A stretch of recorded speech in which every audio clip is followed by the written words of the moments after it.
Bismillahirrahmanirrahim. Assalamualaikum warahmatullahi wabarakatuh. 89,9 Suara Muslim Lumajang, The Best Religious Radio Network. Alhamdulillah berjumpa kembali bersama saya Kiki Rizkiani. Dan kita sudah ada di edisi 2 Agustus 2020 kok Agustus?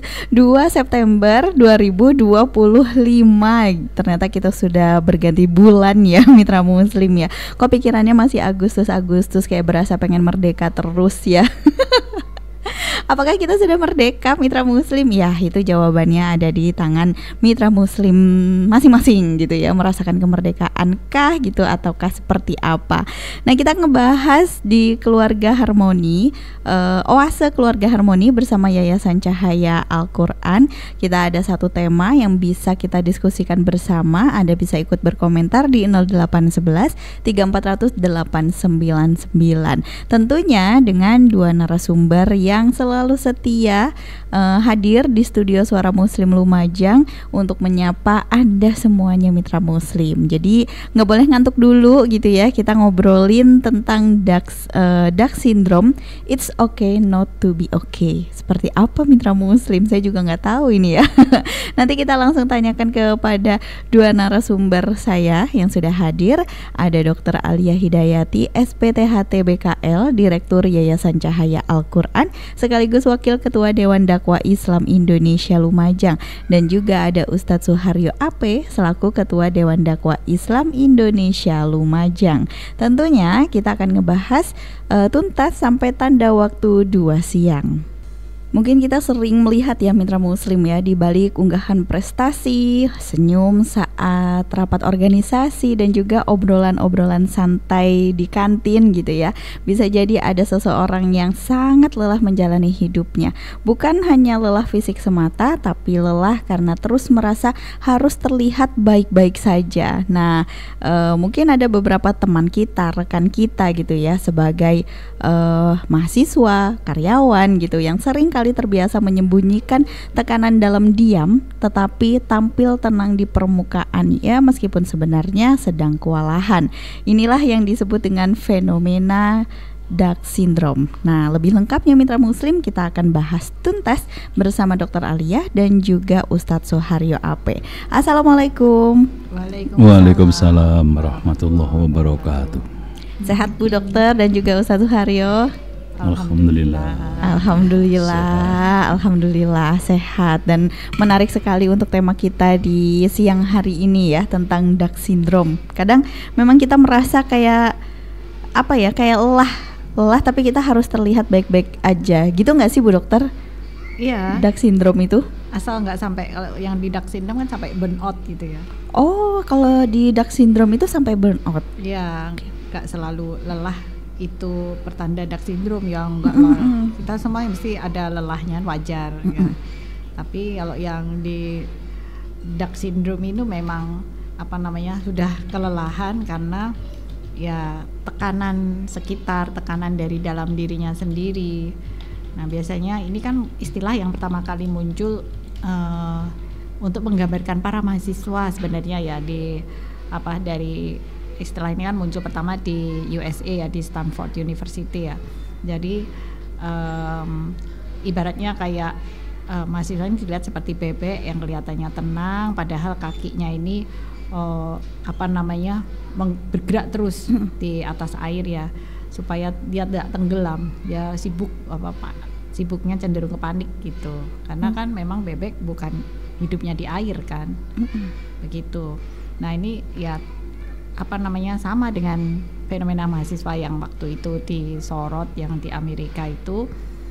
Nah, dia harus kelihatan berprestasi ya, kelihatan bisa ngatur waktunya untuk dirinya sendiri, untuk berorganisasi, untuk mengerjakan macam-macam, sibuk sekali. Nah, sampai tertekan ya, tapi dia harus tetap tampil prima, tetap tampil bagus. Apakah sibuknya ini memang sibuk yang dia inginkan atau dia sudah mulai kehilangan jati diri? Nah, itu kan tidak jelas jadinya. Oh iya, jadi bukan hanya sekedar kelelahan biasa gitu ya kalau udah sampai ke Duck Syndrome ini ya Bu Dokter? Iya, tapi memang sebenarnya ini masih belum masuk ke kategori mental health seperti belum. tapi ini udah perasaannya udah merasa susah payah untuk mempertahankan sikap untuk selalu bahagia gitu. Ini udah susah payah dia, karena sebenarnya apa yang dirasa di dalam hati dan kenyataannya berbeda. Oh, jadi kayak kita harus berpura-pura gitu ya? Iya, kayak berasa bahagia. Iya, pura-pura bahagia gitu ya. Biasanya kan mungkin emang ada orang yang dia nggak mau menunjukkan kesedihannya, jadi dia selalu tampil oke di depan orang lain seperti itu. Iya, nah ini kalau nggak segera ditangani sejak awal nanti bisa jadi depresi, maksudnya begitu. Jadi kalau ada tanda-tanda seperti ini harus segera ditangani baik oleh dirinya sendiri ya, atau kalau perlu bantuan ya harus ke ahlinya. Tapi harus segera diputuskan. Maka ya mungkin berkaitan dengan suasana sekarang ya, akhirnya kan diledakkan gitu kan. Mungkin karena udah merasa kena dark syndrome banyak ya, harus diledakkan. Oh gitu ya. Kalau dari Ustadz Suharyo sendiri melihat fenomena dark syndrome ini? Ya saya nggak terlalu jauh ya, saya itu aku banget gitu loh. Oh. Iya, yang nggak pernah terlihat kelelahan gitu ya. Harus terlihat prima gitu. Iya, atau memprimakan diri ya. Karena kata Pak Trisutrisno, kalau kamu capek jangan perlihatkan pada orang lain. Itu resiko dirimu gitu. Itu artinya kan kita harus ngempet ya, menahan diri untuk tidak tampil kekurangan kita di hadapan orang lain. Dan ciri-ciri pemimpin itu memang begitu. Pemimpin itu harus bisa menyimpan perasaannya supaya orang lain tidak terprovokasi dalam tanda petik ya, tidak terpengaruh negatifnya.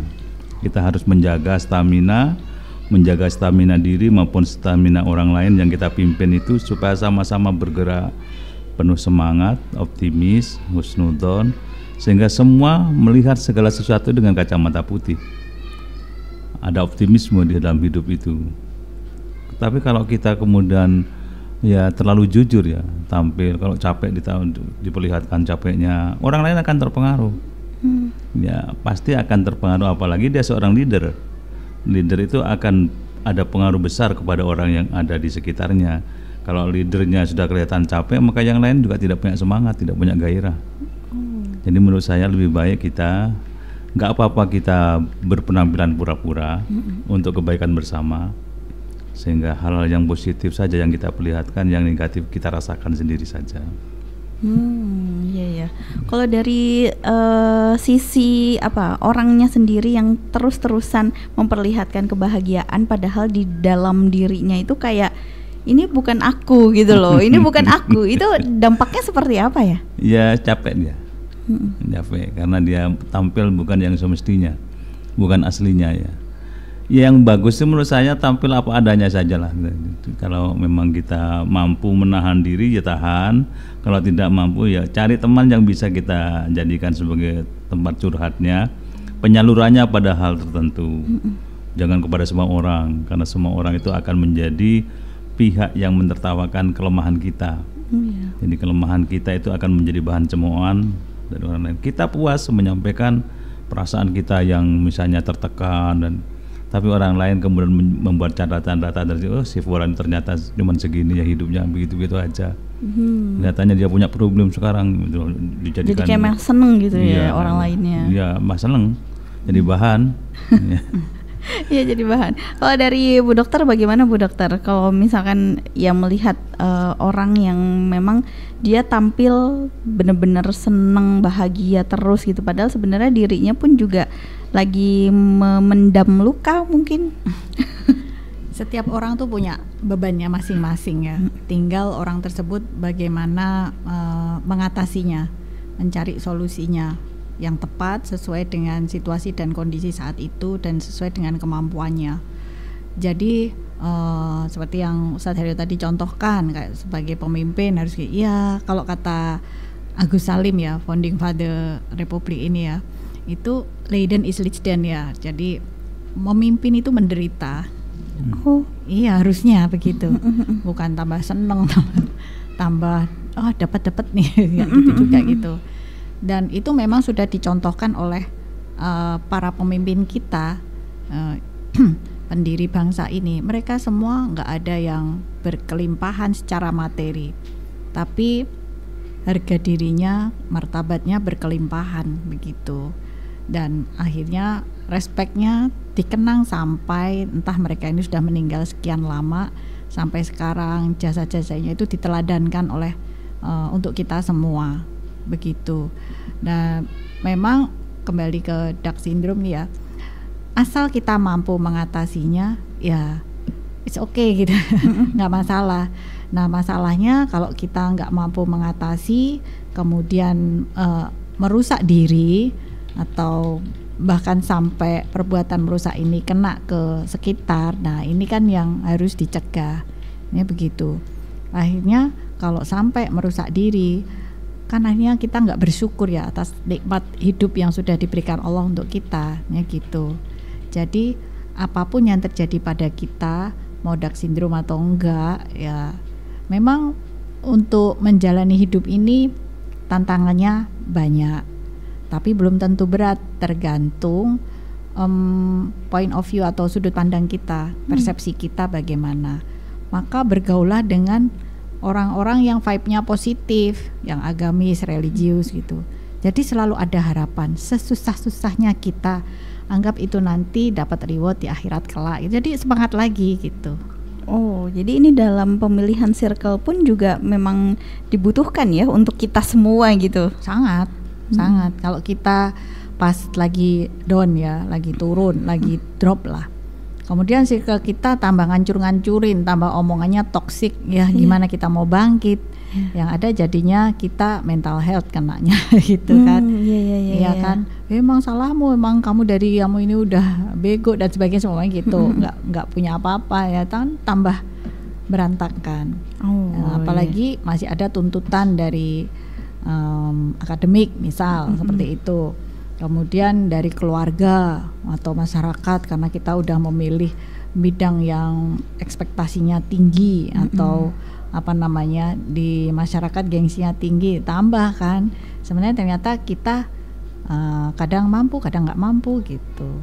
Berarti memang yang mengalami dark syndrome ini bisa saja dari, kalau misalkan dari jenjang apa ya, jenjang sekolah gitu ya, mahasiswa gitu ya, bisa dikatakan mahasiswa. Kalau misalkan dari masyarakat luas mungkin dari yang memiliki ekonomi lemah gitu nggak sih Bu Dokter? Enggak juga sih, pekerja bisa, nggak harus ekonominya lemah atau enggak, lebih ke apa namanya, tekanannya dia gimana untuk apa menampilkan potensinya dia ya, entah potensi materi yang dihasilkan dari pekerjaan dia atau pekerjaan dia yang dianggap bergengsi oleh keluarga atau masyarakat sekitarnya, atau apa namanya dari dia sudah punya kemampuan tapi dia tidak berprestasi, atau pengaruh dari FOMO, media massa ya, omongan netizen kayak gitu ya.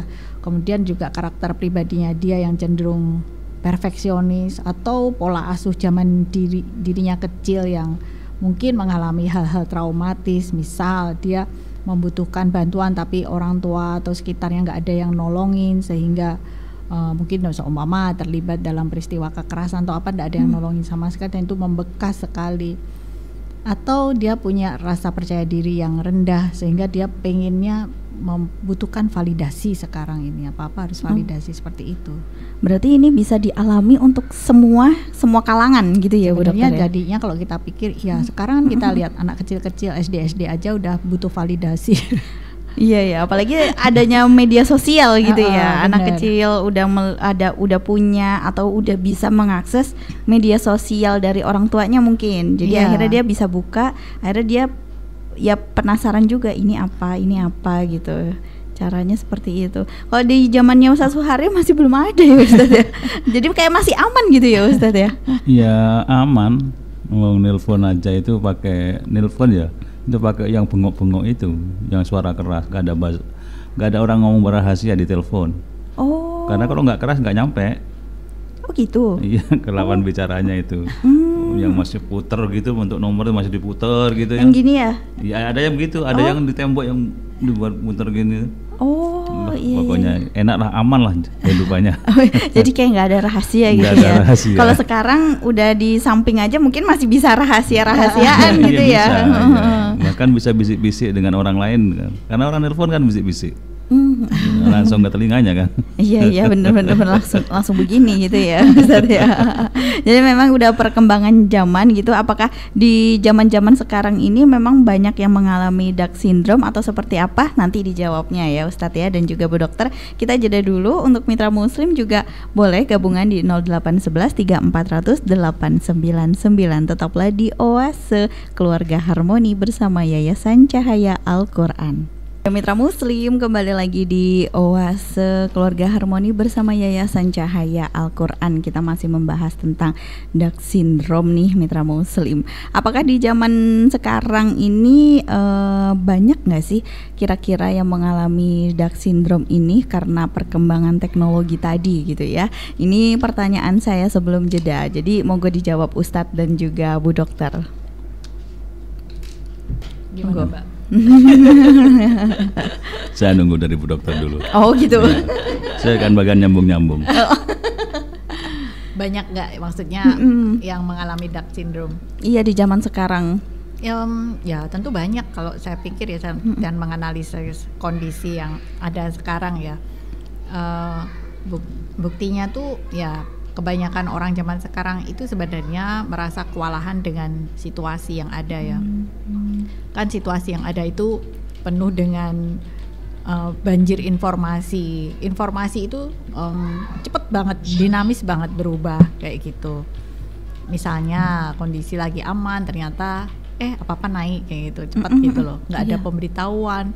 Dulu kan biasanya kalau apa-apa naik itu kan ada pengumuman. Ini pengumuman kan dulu pengumuman. Gitu ya. Jadi Iya. kita udah siap-siap nih, bukan kan, yang jam 00 langsung naik. Ya ini kan nggak ada, semua nggak ada ya. Mau tiba-tiba udah pas lagi bayar, udah naik kayak gitu. Udah, jadi kita udah kayak hidup di negara kita tercinta ini harus sudah terbiasa harus tenang karena semua berita itu serba mendadak, ada perubahan itu juga mendadak gitu ya. Sehingga pada sebagian besar orang mungkin jadi sulit menenangkan pikiran karena kan ada yang jadi wah takut ya, jangan-jangan nanti begini, jangan-jangan ada perubahan apa-apa itu ya. Karena aturannya ya juga sering nggak jelas. Sekarang ada aturan nih, tiba-tiba udah berubah-berubah seperti itulah untuk segala ini ya, segala aspek kehidupan. Misal nih nggak cuma aspek hukum ya, itu jelas lah ya, itu ekonomi ya sering nggak pakai pengumuman itu.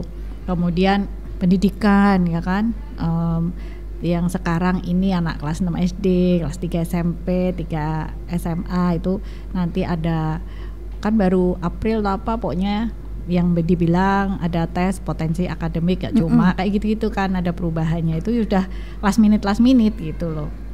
Nah akhirnya kan mesti kita lihat mesti banyak lah ya orang tua yang bingung, yang ikut kaget juga, yang kemudian orang-orang yang menjalankan ini ya, para pelajar ini juga merasa waduh kok tekanannya tambah tinggi ya, kemudian jadinya grogi.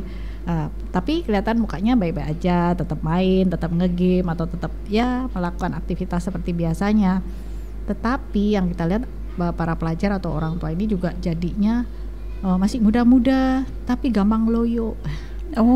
Jadi tidur. Efeknya seperti itu ya, Bu Dok? Iya, efeknya seperti itu. Gampang ototnya tegang gitu. Ya banyak kondisi yang di badan tuh secara fisik masih muda tapi kok kayak jompo gitu. Gitu. Terus secara pikiran juga ada rasa khawatir, berlebihan, overthinking, mudah lupa, susah fokus, seperti itu. Akhirnya larinya kemana? Selera makan ya, makannya ngawur ya. Pokoknya mana yang ini kan, karena untuk rilis stres kan, supaya dopamin naik, supaya bahagia gitu. Nah itu rilis stres paling gampang makan, jajan sembrono. Iya. Makanan, minuman yang manis-manis atau yang apa gitu ya. Ya, akibatnya kan memang anak-anak muda sekarang banyak sekali yang kena gangguan ginjal misal kayak gitu. Jadi banyak yang masih muda-muda udah pada cuci darah kayak gitu. Itu rentetannya. Nah, ini kan kita harus memutus sejak awal. Jadi kita cegah, kalaupun kita terkena Dark syndrome harus segera kita atasi supaya tidak berlarut-larut, supaya tidak nambah-nambahin masalah gitu maksudnya. Oke. Kalau dari Ustadz Suharyo, Mungkin sambungannya seperti apa? Ya kalau kita mau belajar alam semesta ya, kita ini boleh belajar kok dari binatang. Binatang itu guru yang paling baik buat kita. Kalau kita, semua orang kan punya masalah, punya problem, punya kejutan-kejutan hidup, ada surprise macam-macam. Tapi coba lihat bagaimana ikan itu berperilaku. Kita bisa belajar dari mereka. Ada ikan itu yang selalu tenang di bawah, tidak tampak ke permukaan, tidak menunjukkan apa kesibukan macam-macam, kesulitan hidup. Ada yang bagian bawah, ada yang bagian tampil ke atas terus, seperti ikan mujair, ya kan? Hidupnya selalu menampakkan diri di hadapan publik, selalu dia tampil, walaupun tampilannya hanya umi-umi saja ya. Ya. Orang itu ada yang model-model seperti itu, sehingga tidak perlu kaget kita. Ada juga orang yang sibuk dengan perbuatan-perbuatan baik, tetapi dia lakukan diam-diam, seperti pembersih lumut. Itu ikan yang seperti itu kan juga menggambarkan kehidupan manusia juga. Di tengah hiruk pikuk yang seperti sekarang ini, ada orang yang diam-diam melakukan kebaikan untuk kebersamaan, membangun masa depan dan seterusnya. Jadi kita harus belajar banyak dari alam semesta yang Tuhan berikan kepada kita untuk dijadikan sebagai pembelajar atau pengajar mereka itu kepada kita. Sehingga apapun yang terjadi, kondisi bagaimanapun ke depan kita, itu pasti akan banyak masalah yang akan kita jumpai, kita temui. Siap tidak siap kita akan menghadapinya. Orang tua atau anak semuanya akan menghadapi persoalan-persoalan yang terus berkembang, tumbuh, dan itu kadang-kadang kita ada yang tidak sanggup ambil jalan pintas dan seterusnya. Bahkan di negara-negara maju sekarang yang seperti itu banyak angka menunjukkan mereka yang karena keputusasaan mengambil jalan pintas, sehingga banyak yang bunuh diri. Di negara-negara maju itu angka bunuh dirinya tinggi dan sebagainya. Kita di sini tidak boleh seperti itu. Kita punya sandaran hidup yang bisa menenteramkan hati kita, sehingga apapun kondisinya, dimanapun kita berada dan tantangannya seperti apa, masih ada yang mau perhatian kepada kita, tuh zat yang menghidupkan kita ini. Ya, tidak ada putus asa di dalam kehidupan kita. Nggak boleh gitu ya? Tidak boleh. Ya. Nggak boleh, dan kita yang bisa mengontrol diri sendiri gitu ya? Pasti. Ya.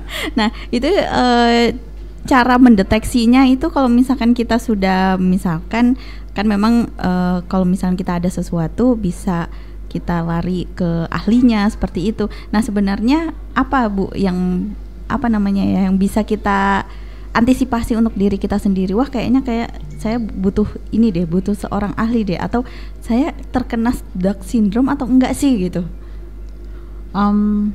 Ya harus jujur sama diri sendiri. Ya sebenarnya saya ini bahagia atau cuma sibuk gitu. Sibuk menampilkan sosok bahagia gitu ya. Lah ya makanya jadi saya ini takut kelihatan nggak keren, tidak cukup baik, atau memang ini hal yang saya total sukai untuk saya kerjakan gitu. Gampangnya semua hal yang kita kerjakan kalau nggak bikin kita dekat sama Allah berarti keliru gitu aja. Tapi kalau hal itu kelihatannya walaupun keren, kelihatan penuh dengan achievement ya, dapat prestasi, dapat award ya gitu ya, dapat penghargaan, dan tapi bikin kita tambah jauh. Kita kayak dipuji manusia, kayak rame gitu yang ke kita, antri-antri untuk pengen jadi teman, rekan, mitra kita. Tapi kita rasanya hampa, tambah melakukan ibadah kayak tidak nikmatnya, berarti ada yang keliru. Makanya harus jujur sama diri sendiri. Itu lepasin semua, apakah memang ini yang kita cari, dan yang memang nantinya bermanfaat untuk bekal kita pulang kelak, atau cuma untuk customize ya, untuk casing aja. Terus kita harus bisa cerdas mengelola ekspektasi terhadap diri sendiri. Ya namanya manusia wajar ya, nggak sempurna. Nah tetapi bukan berarti kita nggak boleh berikhtiar maksimal. Harus kita ingat kemampuan kita seberapa. Nah jadi kita ini hebat atau mencapai sesuatu itu semua bukan karena daya upaya kita sendiri, tapi karena berkat rahmat Allah lah kita bisa gitu aja. Sehingga tidak pernah lupa bersyukur dan bersabar terhadap segala sesuatu yang menimpa kita. Tapi kalau kita lupa diri karena kita hebat, circle kita ini orang top semua, yang punya akses ordal semua, atau ada dekengan pusat seperti itu ya, nggak selesai jadinya. Jadi kayak merasa akhirnya kayak jumawa gitu ya. Iya. Padahal sebenarnya ya tanpa kehadiran Allah sendiri ya kita nggak akan jadi apa-apa gitu ya. Betul. Dan itu akhirnya membuat kita disanjung nggak melambung ya. Dihina ya jangan dong bang gitu ya. Iya. Tapi kadang kan ada orang-orang yang memang butuh validasi gitu ya, pengennya kayak disanjung terus gitu ya. Berarti apakah dia sendiri juga mungkin kayak haus validasi gitu ya Bu Dokter ya? Ya berarti mungkin selama ini pola asuh yang super protektif ya. Jadi dia mungkin selama ini pengasuhan dari orang tua atau wali asuhnya dari kecil dulu khawatir kalau dia tahu yang sebenarnya dia akan drop, sakit hati dan sebagainya, akan tidak bahagia seperti itu. Nah memang pola asuh yang istilahnya pola asuh helikopter ya, yang orang tuanya yang pasang badan terus gitu loh, yang menyelesaikan semua urusan gitu. Seperti itu. Nah itu akibatnya itu kan juga orang tua nggak akan hidup terus ya, belum tentu meninggal duluan juga belum tentu kan. Cuma yang jelas secara analogi manusia kan ya ini kan secara logika, maksud saya secara logika kan mesti lebih duluan daripada anaknya karena secara usia ya. Nah itu akhirnya anak akan merasa apa-apa itu harusnya ada yang ini dong yang nyelesain, bukan dia sendiri, padahal itu urusan dirinya begitu. Nah akhirnya dia akan lelah mencari orang-orang yang menyelesaikan urusannya. Oh, jadi dia itu kayak nggak bisa untuk menyelesaikan karena diri harusnya sendiri. Dia sendiri kan, ya umpama urusan-urusan yang sederhana, makan harus beres sendiri, piring dan sebagainya. Selama ini diselesaikan orang tua. PR, tugas sekolah dan sebagainya diselesaikan orang tua. Semua serba orang tua. Terus kapan dia ini untuk potensi sebagai dirinya sendiri kapan? Makanya dia nanti tambah tinggi stepnya ya, fasenya dia udah berumah tangga apa semua diselesaikan sama orang tuanya. Urusan dia dengan pasangannya, dengan anaknya, dengan lingkungannya, teman kantornya, orang tuanya maju terus. Jadi tidak bisa menyelesaikan dirinya sendiri gitu ya. Iya, dikawal terus. Dikawal. Iya, memang ya beda-beda gitu ya, beda-beda kemampuan orang gitu. Tapi apakah dengan orang-orang yang sudah merasakan Down syndrome ini dia harus tetap stay berarti ya, harus supaya dia bisa mengontrol dirinya sendiri berarti? Harus bisa mengontrol dirinya sendiri dan menyelesaikan masalahnya sendiri. Maksudnya dia harus jujur dulu dong sama dirinya. Ini yang sekarang lagi masalah yang lagi menimpa itu harus bisa dia selesaikan. Memang ini yang dia inginkan atau enggak. Jadi dia mau, bukan escape ya, dia mau quit atau tetap di dalam untuk menyelesaikan masalah ini atau mau keluar gitu. Kalau dia nggak mampu, dia bisa cari pakar atau ahli yang untuk membantu menyelesaikan masalahnya. Nah itu kan butuh butuh effort, butuh usaha dari dia. Selain dia harus jujur terhadap dirinya sendiri, dia harus membangun lingkungan yang suportif. Tadi kan jangan cari lingkungan yang toksik kan, dia tambah rusak nanti kan. Terus dia harus berani membuka ruang dialog. Seumpama dia dikritik, dia itu enggak anti kritik gitu ya. Ya kalau dikritik dia ngomongnya gimana, yang pelaksanaannya gimana, beda-beda. Jadi beda gitu ya. Jadi nggak tahu gitu ya. Tambah ajaib gitu ya. Jadi tambah kayak bergulir, akhirnya jadi kayak nggak tepat. Iya, akhirnya masalahnya ini yang sebenarnya kecil jadi bola salju gitu kan. Akhirnya menghantam semua atau bahkan jadi butterfly effect jadi domino gitu. Kena semua, ambruk semuanya seperti gitu ya. Kalau Ustadz Suharyo sendiri menyikapi fenomena yang seperti ini gitu dengan orang-orang anak-anak muda lah bisa dikatakan. Ya heran aja. Kenapa kok ada kehidupan yang seperti sekarang ya? Saya kemarin kan kebetulan diberi kesempatan berdiskusi dengan mahasiswa baru gitu ya. Saya ini seperti terasing gitu loh di tengah mereka. Kayak udah jauh sekali gitu ya jaraknya. Makanya kemudian saya ingat, makanya orang tua kita dulu itu kalau ada tamu dari teman-teman itu enggak ikut nimbrung. Karena merasa sudah beda alam itu tadi. Beda alam. Mau nyampuri khawatir gak nyambung kan gitu ya. Nggak nyampur itu gimana tamunya anak, akhirnya salah tingkah mereka itu. Canggung. Canggung. Maka kata Imam Al-Ghazali itu begini, orang itu kadang-kadang ada orang yang sadar bahwa dirinya tahu, orang tahu tapi sadar bahwa dirinya tahu gitu loh. Orang alim dan sadar kalau dirinya alim. Ada juga yang kedua, orang tahu tapi nggak sadar kalau dirinya tahu. Orang tahu. Iya tahu sebenarnya tapi nggak sadar kalau dirinya tahu. Kemudian yang ketiga ada orang yang tidak tahu tapi sadar kalau dirinya tidak tahu, nggak tahu, maka mau belajar karena sadar akan ketidaktahuannya. Yang keempat ini yang parah, nggak tahu dan tidak sadar bahwa dirinya tidak tahu. Ini ngeyelan orang seperti ini gitu. Dalam hidup itu selalu ngeyel aja.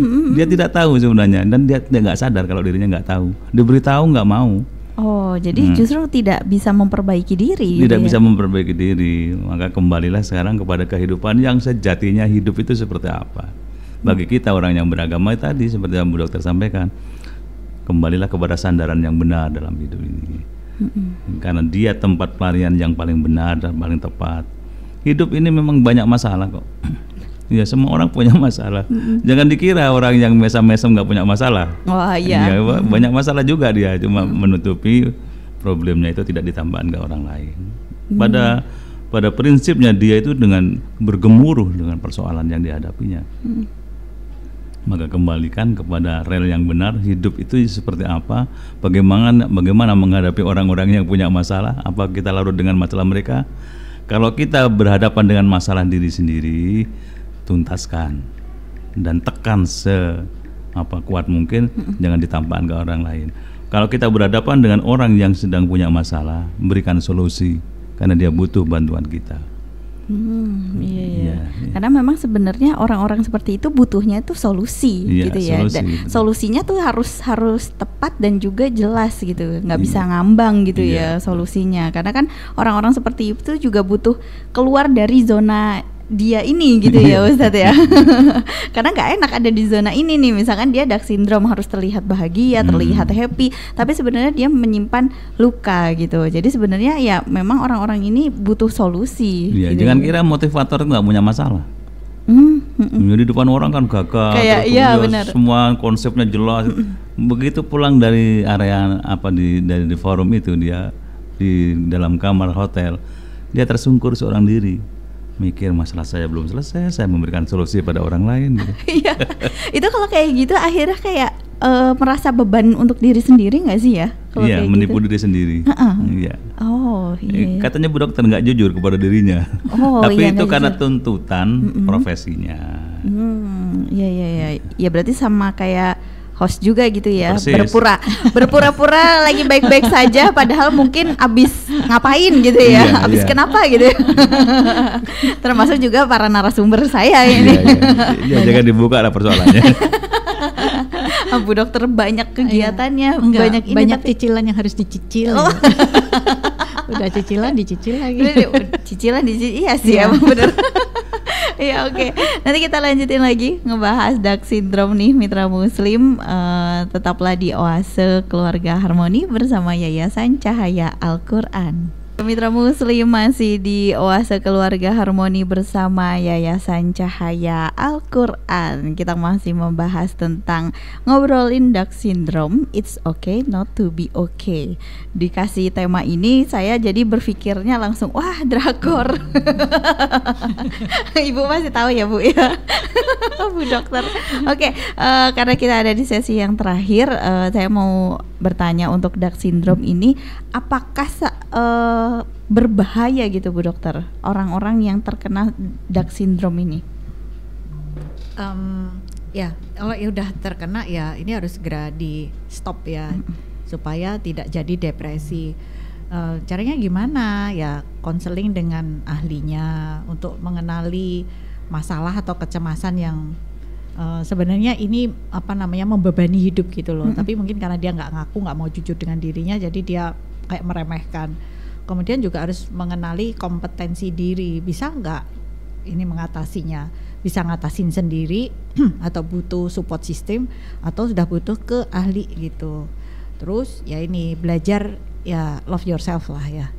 Itu dengan segala yang ada, jangan bandingin orang lain terus, itu capek gitu. Apalagi kalau nggak apple to apple, semuanya seumpama bandingin pendapatan kita dengan pendapatannya Steve Jobs itu kan capek kita kan. Jauh ya. Ya makanya Apa membandingi penghasilannya kita dengan yang mewakilkan kita. ya pokoknya bandingin apa kok belum dapat kerjaan sementara banyak yang dicariin kerja bapaknya langsung enak gitu. Iya. Susah kan, nggak bisa kayak gitu. Karena memang banyak kemudahan ya. Iya, semua itu akan memanen apa yang dia tanam lah gitu. Intinya ya jalani aja hidup kita sesuai dengan panduan agama, jalani gaya hidup yang sehat, ibadah rutin ya, kusuk nggak kusuk lakoni aja gitu. Itu nggak perlu aku nggak kusuk nih, ntar aja deh tunggu kusuk, aduh wes tambah kacau nih. Oh iya. Iya, nggak perlu, karena sebenarnya ibadah itu untuk mengurangi beban kita, bukan membebani kita. Begitu. Gaya hidup sehat, olahraga, ya makan sehat, jangan merusak diri dengan rokok dan alkohol. Iya. Ini Iya. kesehatan banget ini. Iya kan. Nanti kalau habis kena itu udah tua, nggak punya pendapatan, malah memberi beban pendapatan ke keluarga, kan akhirnya ini ya bikin nyesek ya kalau kehadiran kita ini di tengah keluarga. Ya mau membebani lagi gitu kan ya. Nah jadi kita harus merubah pola pikir jadi lebih positif. Oh iya, karena kalau sudah terkena ya memang efeknya itu ya tadi Bu Dokter sampaikan butuh pakarnya gitu ya. Karena susah untuk keluar dari situasi itu kalau memang tidak dibantu gitu ya Bu Dokter. Iya, sama yang penting ya kalau untuk era sekarang, beri jarak dengan sosial media. Oh. Iya, jangan terlalu FOMO, jangan terlalu ngikut yang kesana, semakin kesana semakin kesini. Gitu. Iya, jadi akhirnya kayak nggak nemu. semakin kesana semakin kesini, akhirnya ya udahlah. Kalau dari Ustadz Suharyo sendiri, apakah memang apa yang harus dilakukan oleh generasi muda ini ya? Meskipun mungkin Ustadz Suharyo kayak merasa sudah beda alam. Ya menurut saya hiduplah apa adanya. Orang kalau sering melihat ke belakang misalnya ya boleh, karena masa lalu itu pijakan untuk menatap masa depan. Kalau di belakang banyak gelapnya, kemudian banyak salahnya, jangan kemudian berputus asa karena kesalahan dan dosa yang pernah kita lakukan itu, yakini itu sudah diampuni oleh Tuhan. Yakin. Tuhan tuh Maha Pengampun kok. Masa tidak mengampuni dosa-dosa hambanya sepanjang ada kemauan untuk meminta maaf atas kesalahan itu. Sekaligus kemudian kita menatap masa depan yang di situ ada optimisme. Dan hasil penelitian di Amerika, orang yang hidupnya berpotensi diperpanjang umurnya 5 tahun itu karena 2 hal. Pertama, sikapnya optimis, tidak pernah pesimis. Yang kedua, dia baik sangka kepada orang. Selalu baik sangka. Saya melihat Mbak Hos ini ya. Mbak Hos. Kayak berasa nama saya Hosiah gitu ya. Mbak Hos. Kan pantas ya panggil Mbak Hos. Mbak Hos. Iya. Kaget saya. Iya, saya juga bingung kayak berasa namanya Hosiah gitu. Karena nama aslinya kan sudah sangat terkenal. Jadi melihat seseorang itu jangan dilihat kekurangannya. Di balik semua itu ada kelebihan yang harus kita tarik sebagai guru kita, sebagai pembelajaran buat kita. Sehingga hidup ini kepada siapapun kita pasti berguru.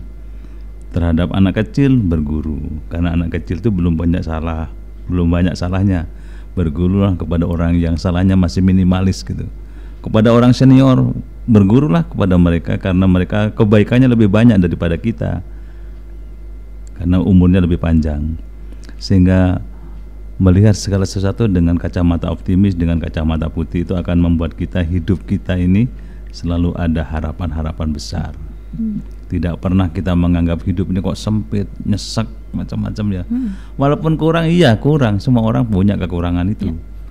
Misalnya kita merasa diri kita kok tidak sempurna, nggak apa-apa. sadari saja. Ketidaksempurnaan itu milik kita kok. Yang maha sempurna itu yang pencipta hidup. Bahkan kita dimarahi oleh Tuhan kalau merasa sempurna. Justru kita merasa banyak kekurangan, itu ada kemauan untuk memperbaiki diri. Ya. Jadi bukan kayak ditutup-tutupi malu gitu ya, nggak usah gitu ya. Nggak usah, tampil apa adanya saja. Ya. Oke. Sudah jam 2 nih Bu Dokter dan juga Ustadz Suharyo. Monggo untuk closing statementnya. Jangan pernah iri terhadap kehidupan mulus orang lain ya, yang kelihatannya mungkin hahaha di luar, mungkin di dalamnya huhu terus ya. Oh iya. Iya. Kalau huhu itu kan jadi kayak nangis gitu ya Bu Dokter. Hahihi huhu. Huhu ya. Mungkin Ustadz Suharyo menambahkan hehenya. Monggo Ustadz. Ya, ini bukan untuk menyalahkan siapa-siapa, mohon maaf sebelumnya. Banyak juga pelawak yang meninggal dunia. Padahal di atas panggung siapa yang tidak tahu bahwa pelawak itu bisa mengajak orang lain tertawa, dirinya juga bahagia. Tapi buktinya juga bisa mengakhiri hidupnya secepat orang yang pernah ditertawakan itu atau mentertawakan orang itu. Jadi sebenarnya tampilan itu kadang-kadang tidak menunjukkan aslinya gitu. Dan kita diajari untuk tampil sebaik mungkin di hadapan orang lain supaya banyak energi positif yang kita tularkan kepada mereka. Dan kalau kita terus menularkan hal-hal yang positif, percayalah akan kembali kepada kita. Baik, terima kasih banyak Ustadz Suharyo dan juga Bu Dokter sharingnya di siang hari ini. Semoga ini bisa bermanfaat untuk mitra muslim yang menyimak. Terima kasih sekali lagi. Assalamualaikum. Waalaikumsalam warahmatullahi wabarakatuh.